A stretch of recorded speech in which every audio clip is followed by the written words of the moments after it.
There's a new book out about two teenage Vermillion girls who seemingly disappeared off the face of the earth back in the 1970s. What happened to them was a mystery for decades. The investigation into their disappearance became the most infamous cold case in South Dakota's history, and according to the book, the biggest embarrassment for law enforcement.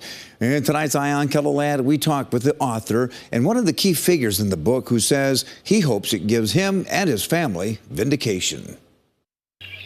So 1971, Memorial Day weekend, two Vermillion High School juniors, Pam Jackson and Sherry Miller, were on their way to the end of the year party.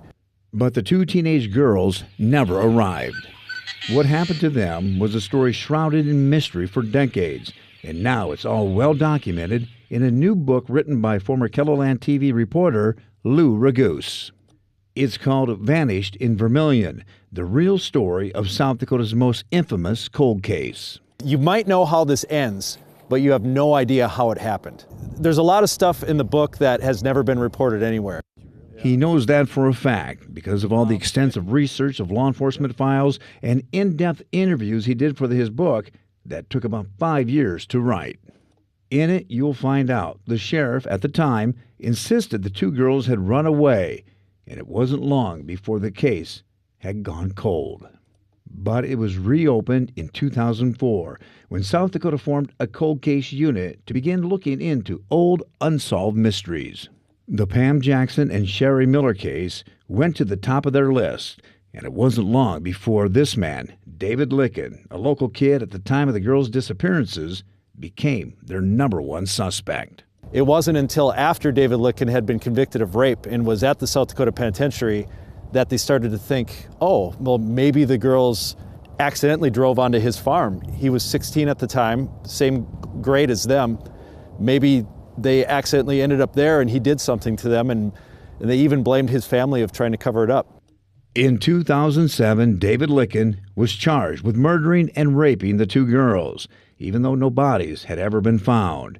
And that's when investigators began digging deeper, a lot deeper.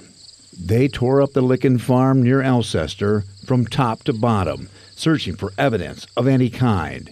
Raguse covered it for Kettleland TV at the time. Remember when they searched the farm here, they said that they found clothing, a red purse, bones, automobile parts.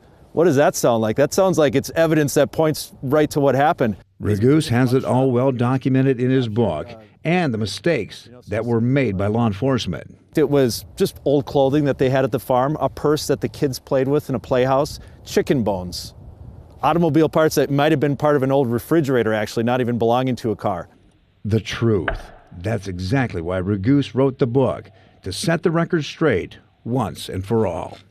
In 2008, charges against David Licken were dropped after it was determined he had nothing to do with the disappearances of the two girls. That's something his brother Kerwin had maintained all along, and once the family name cleared. You have to admit now that I told the truth. And I told the truth from day one, which was in August of 2004, and I'd continue to tell the truth the whole time. Kerwin says he's read the book and credits Raguse for doing a thorough job of finding the truth. I had tried to get authors to write the book because it's a story that needs to be told. So if it happened to my family, it could happen to somebody else, and that story needs to be told. So if David Licken had nothing to do with it, the question remained, where were Pam Jackson and Sherry Miller?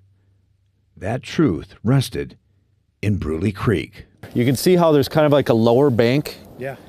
They think the car just slammed into the lower bank like that, cartwheeled over upside down and sunk into the water. We met Raguse at an old bridge in the country. His investigation into what happened that fateful night had led him here multiple times. He even got into the water, but he had a good reason to. I literally waded into the Bruley Creek here just to get a sense of what it's like to be in it. I wanted no stone to be unturned. In 2013, Raguse says a private citizen in the area who had been following the case closely got to wondering, what if investigators were wrong? What if they were looking in the wrong direction to try and solve this cold case? So he rode down here on his four-wheeler and retraced the steps from the church. He drove down to the gravel pits because he thought maybe they had accidentally driven into the water there. And, he's looking around and He doesn't see any vehicles, so he drives back up here, and he